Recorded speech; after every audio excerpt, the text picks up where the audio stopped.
मागील 2 दिवसांपासून सुरू असलेल्या मुसळधार पावसामुळे गडचिरोली जिल्ह्यात जनजीवन पूर्णपणे विस्कळीत झालं आहे। संततधार पावसामुळे नद्या नाल्यांच्या पाणी पातळीत मोठी वाढ झाली असून अनेक ठिकाणी रस्त्यांवर पाणी आल्याने वाहतूक व्यवस्था ठप्प झाली आहे।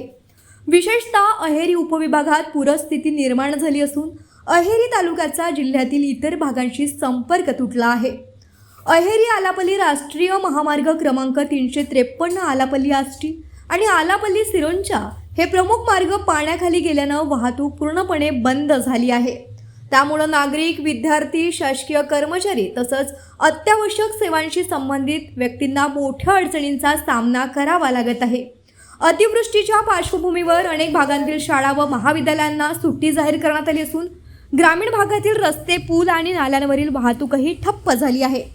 विशेष म्हणजे राष्ट्रीय महामार्ग क्रमांक 353 वरील दिना नदीला पूर आल्याने नागपूर अहेरी मार्गावरील वाहतूकही बंद झाली आहे। वाढलेल्या पाणी पातळीमुळे बोरी, लगाम, आष्टी आदी ठिकाणी अनेक वाहने अडकून पडली असून प्रवाशांची मोठी गैरसोय होत आहे।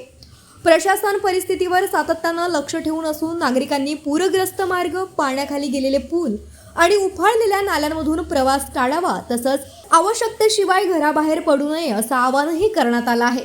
सतत सुरू असलेल्या पावसामुळे परिस्थिती आणखी गंभीर होण्याची शक्यता प्रशासनाने व्यक्त केली आहे।